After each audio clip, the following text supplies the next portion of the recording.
have the sermon notes typed out, please nudge the person that brought you. And we're doing a miracle series. So somebody help Jerry, somebody help these new people. Here you go. That'd be great. Jerry's, okay, I haven't got your email, Jerry, so Lennox, can you help Jerry get the sermon? That'd be great. All right. So we're going to go through a miracle series, and we're actually getting to where in the Jordan River, both Elijah and Elisha split the Jordan using their cloak. And I'm like, well, it's Father's Day. So how do I sort of, okay. So the title of today's sermon is, Who's Your Daddy? Okay. Who's your daddy? Now you can tell all of the other brothers that got up here, I'm not their daddy. Okay, one from Ghana, one from America, one from Pakistan. You know, you may think, Jordan is maybe I'm his daddy. No, I know he's not as handsome as I am. So. Actually, I'll tell you a very funny story. When we were in Brisbane leading the church, Ian Clegg and I, we had these two interns, Alan and Jonathan, and we went out, for a time, and then these went, so nice to see father and son out together. And then we weren't their fathers at all. But you need to know who your daddy is, right? Okay. Elijah and Elisha were two great prophets in the Bible. Elijah came first and called Elisha to follow him. So spiritually, Elijah was Elisha's spiritual father. So my question to you is, who is your spiritual father or mother? Elijah was a mighty prophet during a turbulent time in Israel's history. The nation had turned away from the Lord to worship Baals, and King Ahab, remember that really bad king, had formed an alliance with Sidon and marrying the princess Jezebel. Not a good woman, even today. Nobody wants to be called a Jezebel. Okay, bad woman. Okay. Elijah was sent to show Israel their evil ways and encourage them to return to the Lord. Basically our job today. Come on. Elisha was a great disciple and successor to Elijah. So he was his spiritual son. Though he performed many miracles, he remained humble and faithful to God, denying monetary gain as he served the Lord. So not only was he a spiritual son, he really was spiritual. So you could be somebody's spiritual son, but not spiritual. He was known for being powerful and confident while being a Bible student. We all have fathers. Our ultimate father, the giver of life, is God. Come on. He allowed you to be created. Let me just say that again. I know you're entitled, but he allowed you to be created. In the same way that he allows you to continue living. Come on. Our physical father, we have no choice over. For some of us, our fathers were great. I think about Kerry. Kerry's father told her she was beautiful and loved her every day of her life. What that produced in Kerry was confidence, a lack of insecurity, and an expectation that men should be men. High standards. For others, we have challenges, and some of us don't know our fathers, some of us do know our fathers, some of us have wrestled with that relationship, and I think even the expression, they have daddy issues, shows you where the world is at, that you have to have an expression like that. We all have a choice who to choose as our spiritual father. Now, folks, it's not a decision most people make. They never actually make that decision. You may not feel like you do, but you actually do have a choice who your spiritual father is. You see, whoever you initiate with the most, get the advice from the most, they are your spiritual father. They may not be the person on paper that, people say, well, that's your spiritual father in the faith. It's actually who you consider is your spiritual father and who you go to. It may cost you a lot to find a spiritual father. It may cost you everything, in actual fact. It may mean you moving. But choosing the right one determines the direction of your life. So I think about my life, and when we were in Brisbane, I had no spiritual father. So I got on the phone and I found one. His name was Chris Klopek. That's a strange choice, Joe. Come on. We're actually about the same age. But I said, I need help in my life. And him and his wife, Sonia, decided that they would be willing to disciple us. So we got $10,000 out of our mortgage at that time, flew to Phoenix and put ourselves at their feet and went, please disciple us. Help us in our marriage. And, we set up Zoom times. At that time, that sort of communication was was rare. And yet we really went overboard, made friends with their kids and really forced our way into their life. As he then moved to Los Angeles, we decided that we needed hands-on spiritual father. So we actually sold our house, gave up our very lucrative jobs, and moved to Los Angeles to literally live right next to them to be mentored. We went, these people are having the impact in our life that we really, really want. It was there that then, as they grew and went to different places, we changed, my wife and I, spiritual father and mother, to Kip and Elena McKee. But the truth of it was, that was not an easy decision. You see, sometimes you have to make a decision. Are you willing to count the cost? See, Kip's expectations of me were unbelievably high. And he said, I'd like to mentor you. I was like, I don't want it. I think I am the only person that's ever said that to me. I say, because I know exactly what it means. And I don't know if I can take the jump. And I remember praying, there's a boulevard in Burbank in LA called Magnolia Boulevard. 8 hours of prayer. I remember sitting by a dumpster going, I don't want this. And it wasn't that I respected him and I knew I'd grow, but I'm like, the level of sacrifice and character change I'm going to have to go through in this relationship, I don't know if I can handle it. And I thought, I was praying and I was finding people go, do I really have to? I know it's a privilege to be asked by him, but I don't know if I want it. And, well, you don't want it? I was like, no, I know what it means. I'm sober about this. But when we choose, we must own our choice. Yeah. So we have a choice who is to mentor us in our life. But there is a spiritual principle. When you choose it, you must own all that comes with it. You can change your father. That's your prerogative. But once you go, this is it, you need to have a biblical understanding of what it means to be a son in the faith. All fathers and son relations go through 3 stages, or they should do. Some never reach stage 3. There is firstly the teach and obey as a child. Pete put it great, at the weekend his kids follow him about and they just want to be with him and, yes, Daddy, I'll do this, and okay, Daddy, I'll do that. And that is your first stage as a child that's just growing up and Dad is everything, Dad is perfect, I just need to obey. This is the young Christian stage. You go, I don't know anything about the Bible. Just, okay, pray, okay, I'll pray. Evangelize, oh, come to church, okay. Secondly is the teenage stage, which is confusion. You go, I thought my spiritual father was perfect, and I found out he's not. Oh my goodness me. Now what? Is he still my father? Yes, okay. But you're like, well, you go through this confusion stage and the testing of the boundaries. So Kerry and I, Kerry has given us 2 great children that are 25.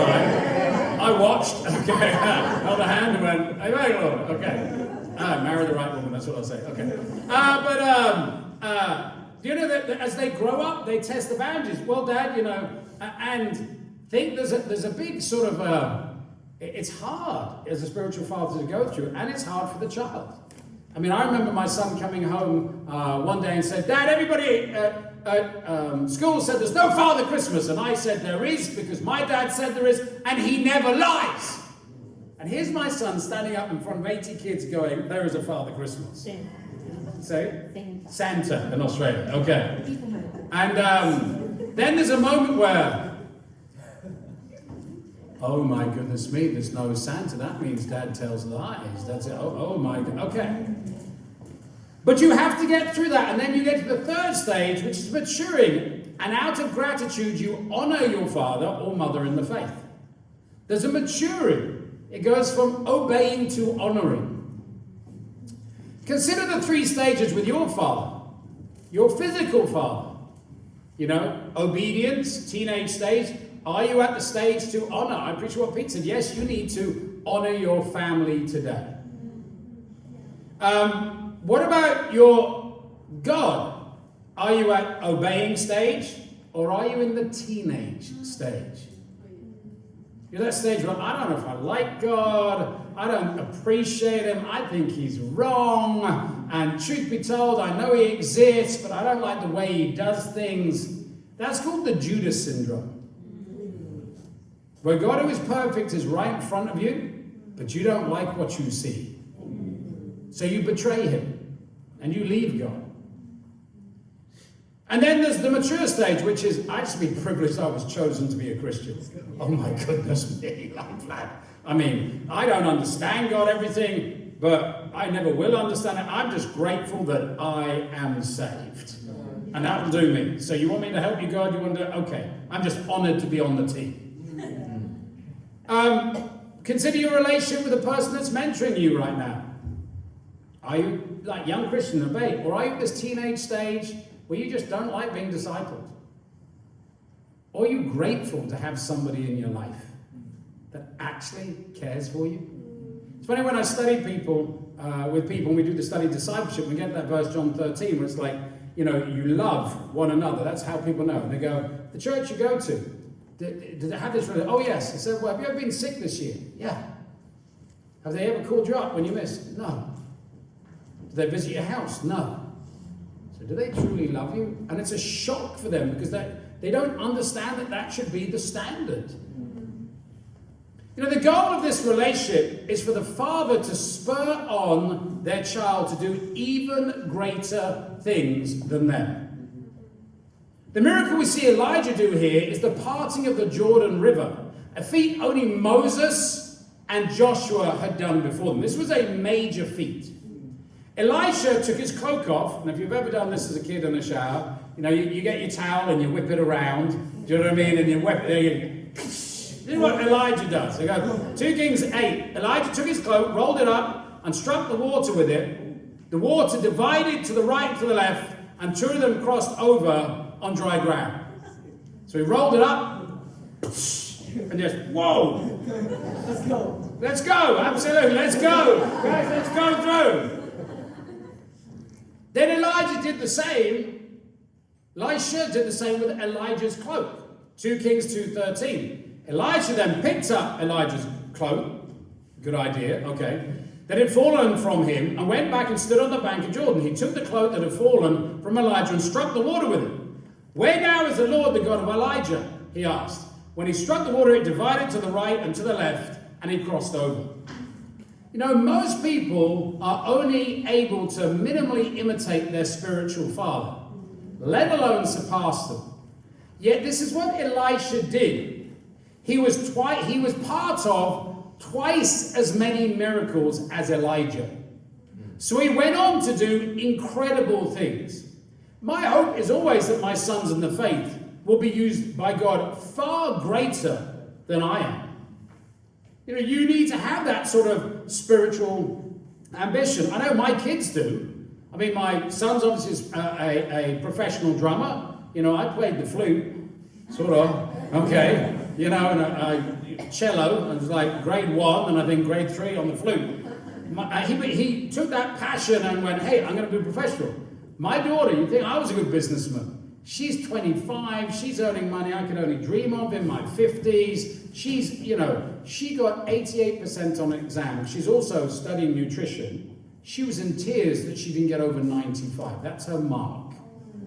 Okay, I didn't get my high school certificate in English. Okay, I mean, I would say that they have surpassed me. Okay, but that's what you want for your kids.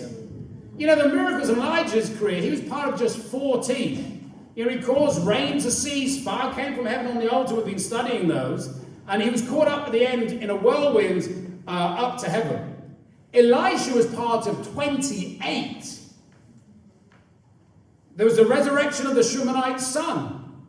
I think the healing of the great general Naaman and smiting a whole army with blindness. I mean, he just took a whole army on himself. He went, hey, they've come to kill you. No problem.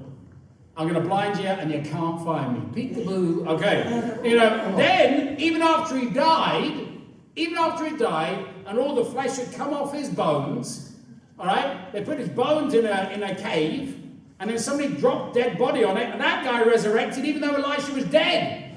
Wow. So I would say that he surpassed him. So what I want to do is take a look at Father's Day at some key issues about how to be this incredible spiritual son. Point one, are you a great son? See, you may not be able to change your father, but you can decide to be a great son. 1 Kings 19:19 said, so Elijah went from there and found Elisha, son of Shaphat. He was plowing with 12 yoke of oxen, and he himself was driving the 12th pair. Elijah went up to him, threw his cloak around him. Elisha then left his oxen and ran after Elijah. Let me kiss my father and mother goodbye, he said, and then I will come with you. Go back, Elijah replied. What have I done to you? So Elijah left him and went back. He took his yoke and oxen and slaughtered them. He burned the plowing equipment to cook the meat and gave it to the people, and they ate. Then he set out to follow Elijah and became his servant. So Elijah here is calling Elisha. He goes, I want you to be my spiritual son. And Elisha originally sort of goes, ah! He goes, what have I done to you? You don't want it? Forget it. I'm the great prophet Elijah. He doesn't say that, but he's like, man, do you know how rare it is to actually be called by a great spiritual man? He goes, forget it then. Forget it. He went, no. And he destroys all of his work equipment, everything. He goes, to prove the point, I am going to give you my heart from the start. Without giving your heart to someone, you will never radically change. You become like a teenager who's always arguing and resisting their help. And it's not pleasant for you, and it's not pleasant for them. This concept of giving your heart, the emphasis is on the Son to do it. You know, God has given his heart to the world. In other words, God's love is not in question. It's our love for him. Your spiritual mentor doesn't have to mentor you. It's a privilege. Elisha gave his heart from the start. He counted it a privilege to follow and learn from Elijah. This made Elisha grow and grow quickly. I've got many relationships like this. I think Emmanuel, without a doubt. Yeah. Emmanuel, absolutely. I remember studying the Bible with him. He was actually with Jeremy Beck and Brian in Jeremy's house. And I remember the study with him. And I called him to repentance. I said, well, if you want to become a Christian, you have to give up this, you have to give up your girlfriend, you have to give up this, give up this, give up this. I said, and I don't know if you want to do it. I don't. And it's going to cost you everything. In other words, his parents kicked him out. He was at university. They cut his funding completely and threw him out of his house to become a Christian. But at that moment, Emmanuel went, I always knew this was coming. And ever since then, he's been a son in the faith. He absolutely has. I think everybody would know that is. So he's ended up, living with Kerry and I with his incredible wife, who is a daughter in the faith to us. But Manny gave his heart to me at that moment. And as a result, I was able to train him. He's now leading Samoa, etc., and be appointed evangelist. But it wasn't dependent upon me. It was as a result of him giving his heart. Elisha burned his bridges. He literally burned the plowing equipment. He slaughtered his oxen. This was such a strong commitment because without these, he couldn't go back. I think so many of us have a foot in the world and a foot in the kingdom. We apply ourselves more to passing our exams at university than we do to growing spiritually. Let me just say this plainly. You will not make it. You will not make it to heaven. You won't. Now, I expect every Christian to have flying honours as much as they can at university. So it's not an either or. But when you see somebody, and you know what it's like, they're more interested in succeeding at school than growing spiritually. So they spend more time, they'll just miss prayer times in the morning. They'll have short prayer times in the morning because they've got so much to study. And there's just not a spirituality about them. I think social media has eroded our trust and belief in this concept of discipleship. The concept of somebody actually giving their heart to somebody to be trained. It's like the world is such a mess. It's got a cult of individualism. It's like I need to be me. And yet this concept of being a student, being an apprentice, this is what mechanics are. Your mechanic has an apprentice. Okay, even like, I was working out this morning to the latest Star Wars, okay? The girl with whatever it is, anyway. But a Jedi has a young Jedi they are training. But you try and talk to somebody about adopting that principle spiritually. Well, I don't know, it's just about my relationship with God. And yet Jesus called his disciples. Yeah. As a disciple of Jesus, we are to be learners, students. That's what it means to be a disciple of Jesus. Are you actually a student spiritually? This can be our only standard. There can be no divided heart, no back door, a life you can or want to go back to. Giving your heart means burning your bridges, not looking back. So Jesus refers to this, and he's actually referring to this concept with Elijah. In Luke 9:62, it says, Jesus replied, "No one who puts his hand to the plow and looks back is fit for service in the kingdom of God." So he's referring, hey, you've got to literally burn the past.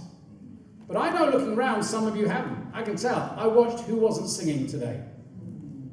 I can tell you, if you are here in a year, it will blow my brain. It will. Because you're just not fully in. You've been in the church a year. You don't even know the songs. You haven't learned them. I don't know them. I appreciate Willis. You see Willis come, look at how smart he is. He's going to get baptized, right? He is dressed to meet the Lord. Okay? You tell the heart, because he's Chinese, he's looking at the song sheet going, every third word. Jesus, Lord. Okay, he's giving that a go. Or Jeremiah, you see Jeremiah sing, he's lost it. It's like, he's going for it. He's in love. Come on, bro. As a disciple, a leader, or a minister that is considering falling away, coming out of leadership or the ministry, they're always unhappy and ineffective because they're spending their time thinking of themselves and not their calling and mission given them by God. This leads to failure in their relationship with God, which gives them fuel to follow their negative, selfish thoughts. They go, well, I've tried it. No, you haven't. You haven't tried it wholeheartedly. But you're in the state, well, I'm sort of trying, and you go, God, I'll try a little bit today, and then, it didn't work. Spirituality, like fitness, is about being consistent every day. Building your spiritual muscle every single day. You don't just pop in and go, hey, God, I said a prayer now. Where's the Porsche? Hey, come on. You're lucky to have me. I prayed for 3 minutes. That's more than I did yesterday. It was 1 minute. Where are you, God? As if he's privileged to have us. Are you happy following the people God has put in your life? If not, do something about it. That's your choice. You cannot practice discipleship with a teacher you dislike. Believe me, I've tried it. I have. It's better to have somebody you want to give your heart to that is less spiritual than have somebody you don't want to give your heart to that's more spiritual. Because you won't learn anything. It's like when you train. There might be this really great guy like Jerry in a gym and he knows what to do, all right? But I might look at him and go, geez, he lifts so much weight, it's discouraging for me. I want that trainer over there because he lifts just a little bit more than me and I want to get to his level first. And I'll be more inclined to give my heart to that person because I go, I feel like I can get there. But somebody else, you go, I don't know if I can get there, and it can almost be too discouraging. You know, if you're not liking the person that you're underneath, either you have an issue or they have an issue. But you need to sort it out. You know, you cannot change who they are as an individual, but you can change who the father in the faith is. But the issue is are you willing to count the cost? You may need to move. You may need to change churches. You may need to do all sorts of things. You cannot be a victim and blame the other people in your life. That doesn't work. Has anybody here blamed other people in their life and it's worked? No, I didn't think so. It doesn't work, does it? Maybe God has put that person in your life to force you to make a decision. Consider the story of David and Saul. I mean, Saul is king of Israel. You go, how can I leave Israel? Well, Saul was not a good mentor for David. And he had to go and play around with the Philistines for a little bit, which doesn't sound spiritually, but God had a plan. You know, Elisha ran after Elijah. He also set out to follow him. Have you set your heart on running after your teacher? Or are you too proud to chase after another man or woman? Is that below you? Well, they should just call me, you know. That's not how it works. Okay, you fail your exams. Do you expect your tutor to phone you up and go, hey, I'll just come round your house and work with you? It's your responsibility. You may make the false excuse. Everybody made this one. They're too busy to help me. Does anybody here not phone their mentor because they went, I think they're too busy? It's a myth. It's a myth. I can tell you, I'm not too busy to take your phone call. All right?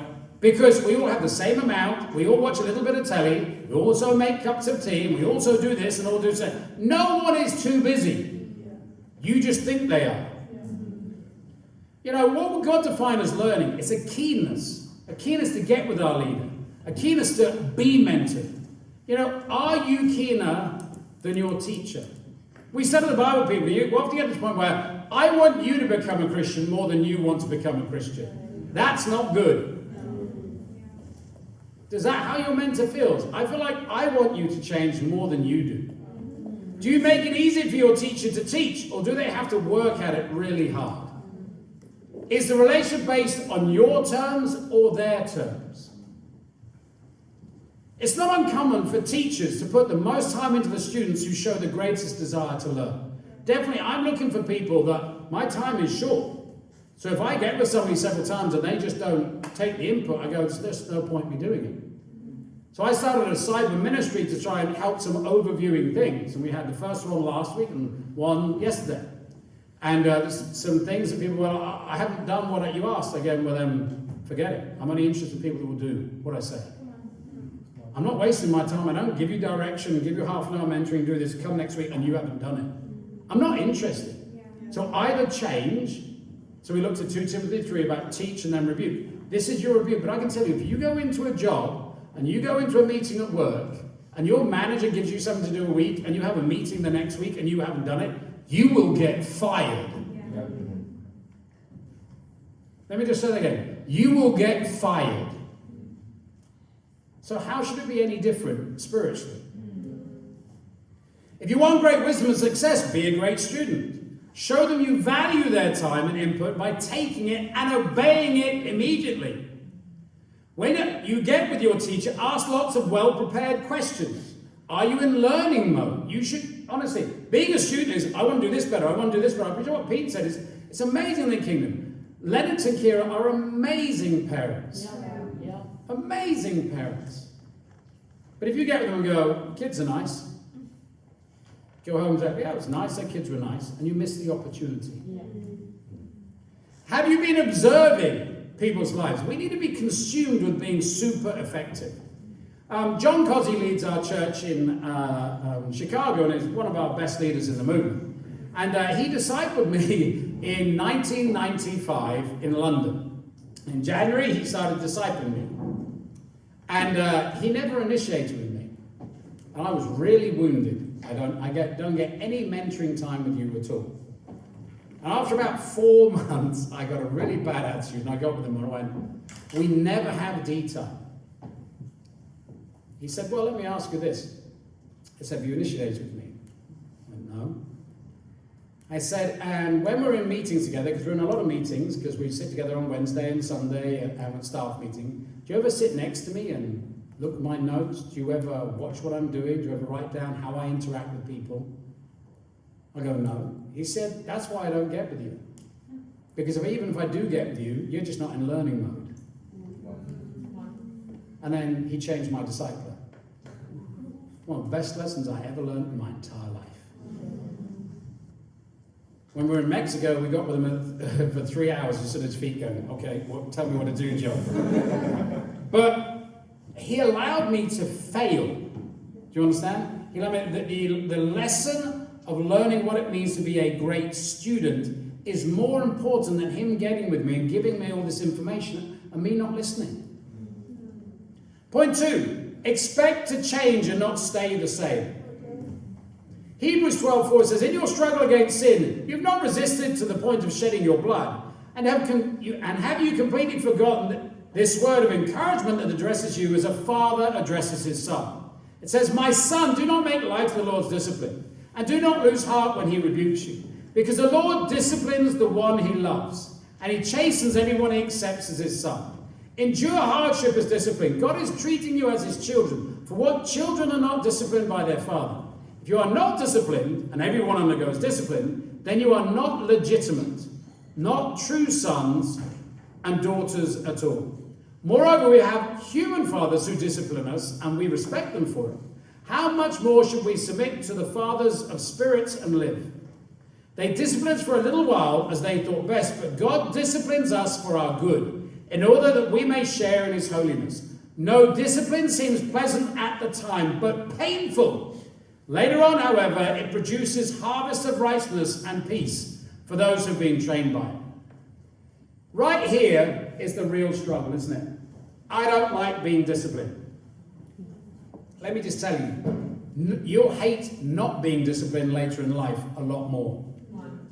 I wish my parents had made me do more music classes, taken taekwondo, taught me how to go down the gym, forced me to learn 4 languages. I would have loved to have been spat out at 18, like, being able to kung fu and speaking 5 languages and everything. I'd be like, man, I'd be fired up. I'm like superhuman on the mission field.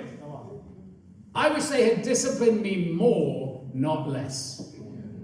Even in the ministry, I think the worst feeling as a leader in the church is when you are leading a group and failing and you don't know why. I don't know I'm failing and you know why. But when you don't know why, that's a terrible feeling. Parents are called to mold and change their children, not intellectually, but with a character change. Let me ask you, are you the same a year ago, or has your character changed radically? Does that not frustrate you? Are you still so consumed by your selfishness, or so emotional, or so self-focused? I can say I took Paul underneath my wing 3 years ago. You can see he's a different man. Yeah. He's a different man. What are you working on at the moment? Do people see how much you have imitated the character of God from your teacher? Are you working on it with all your heart? We are either growing spiritually or fading, but you never stay the same. If you're not changing, becoming more Christ-like, there is a problem in your parenting relationship that needs to get sorted out. Can you write out 5 things that you think God expects you to imitate from your father or mother in the faith? Is that hard for you? If it's hard for you, then I can say that you don't have a learning heart. I can tell you mine. Absolutely, I can tell you mine.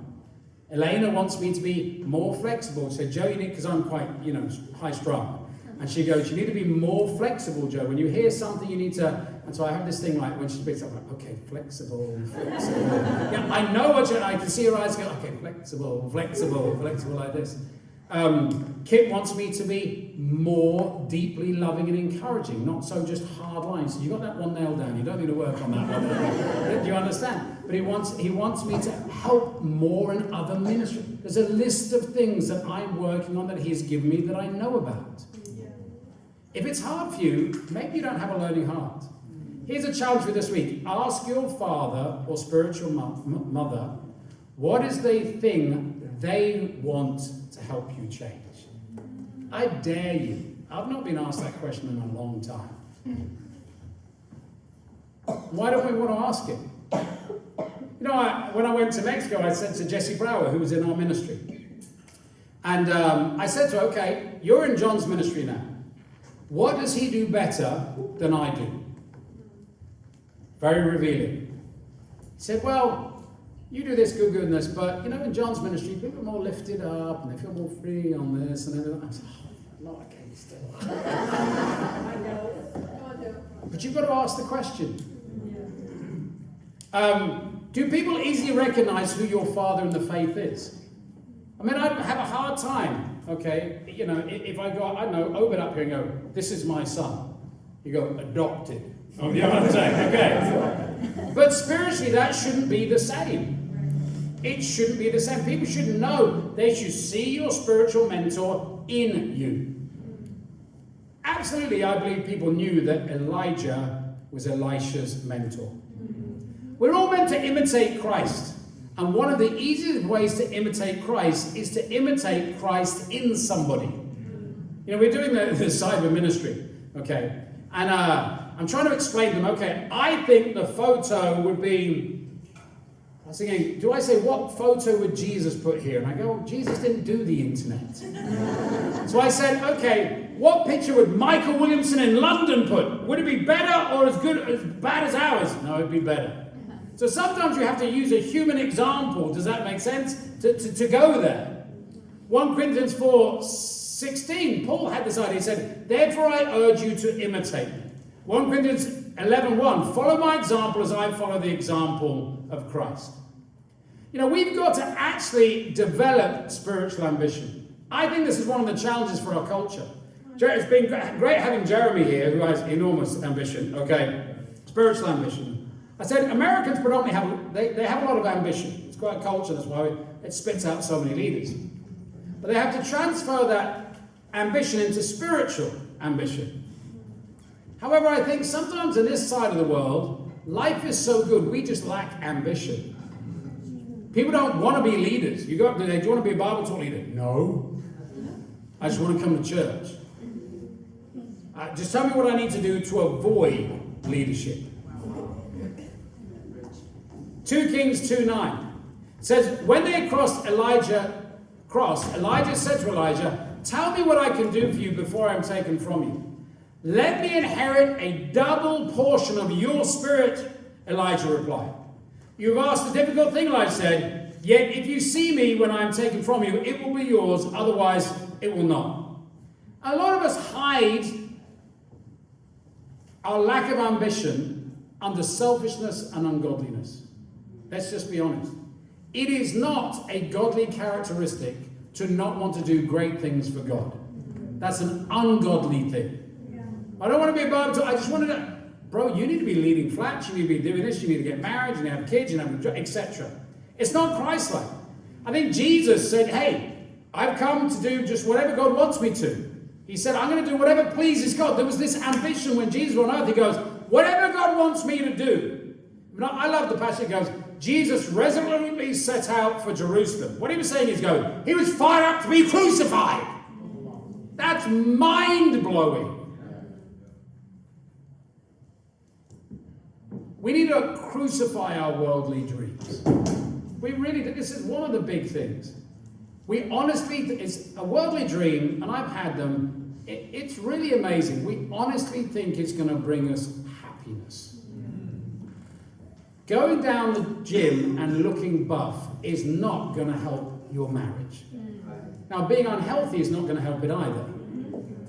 Okay? But when your wife is upset with you, you go, I'm going to forgive you because your muscles are big. It doesn't work. Anybody tried that? Elisha tried that one? No, it doesn't work. Okay, all right. Come on, John. Even when you sort of go, well, honey, what can I buy you? I know I've upset you. What can I buy you? It doesn't work. It only works after you've repented. You repent and then buy flowers. She likes the flowers. But I can tell you, buy flowers and you haven't repented, they are a sour gift. How do I know? Sorry. Come on, John. Tried it, failed. Okay, learn from my mistake. Point 3, honor your father and mother. Ephesians 6:1. Children, obey your parents in the Lord, for this is right. Honor your father and mother, which is the first commandment with a promise, so that it may go well with you and you may enjoy long life on earth. This is a key to life going well. Bad relationships ruin our lives. They consume our thoughts, our emotions, and distort our truths. I remember, I don't know if anybody else done this, I remember running away from home. And my mum, somehow, all my family had gone to a horse rally, because my sister did horses. My mum had put a cassette on, all right, and our dog was called Dashwood. And they caught a recording of this. Now, my mum brought this out when I was like 35 and showed my wife. And it says, Dashwood, you're the only one who loves me. My mum doesn't love me. My dad doesn't love me. My sisters don't love me. Oh, Dashwood, I love you. This is this little dog that's about this big. I remember packing my case, I kid you not, and setting off into the wide, wide world at about a 7-year-old. All right? I was in a little village. I got to the little river in the centre of the village, and I went, I don't know where I'm going. And my dad found the note, was driving round and round and round and grabbed me. But I think, is that what you are doing in your relationship with God? No.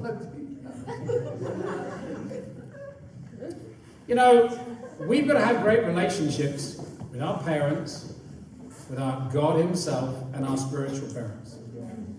God opposes bitterness, pride, and lack of humility. And he rewards gratitude and humility.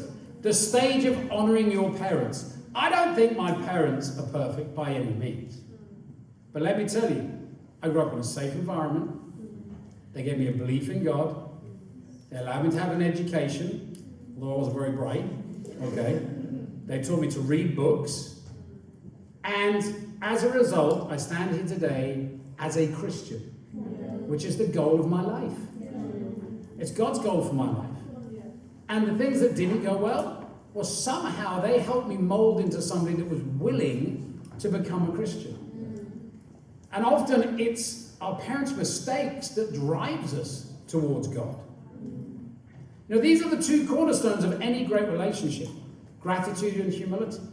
If you're not grateful for a spiritual mentor, you've got to ask yourself whether it's Saul, who's not very spiritual and God's using him, or somebody that's really, really spiritual. You need to be supremely grateful. Because there are people out there that are praying, God, please help me. Honestly, we said to the guy came last week. He was from France. He saw one of my sermons on the internet from France in April and came all the way here and walked into church. And he said, I got so desperate. I had a job in Barcelona in Spain, and I spent 5 days, walking from Barcelona back into France, just begging God for help. Because he was brought up originally in Haiti, had no father, and just had no one to help him. Here is a guy that's traveled all the way around the world just to find a spiritual father. So I can tell you, yours may not be ideal, but at least you have one. God calls us to become grateful for him. I think about my mentor, Kip. Everything I am in the last 10 years is a result of him. Helped our marriage. Helped me do ICCM. We graduate from a year. There's no way I'd be a doctor without being pushed by Kip. Being an author. These are ridiculous goals for my life. There's no way in the planet I would think about that. And now I've just been doing the plan of the next 10 years for the church. So we'll by the end of this year, we'll be 9 churches. And then at the end of the next 10 years, we'll be 30 churches. We're planning out Operation Boomerang for Australia, Operation Haka for the island, Operation Tiger for China. And I was just putting their name Keanu for Adelaide, and Mark for Beijing, and Marin for this, and all like that. And I'm like, this is nuts to see where God has used me today.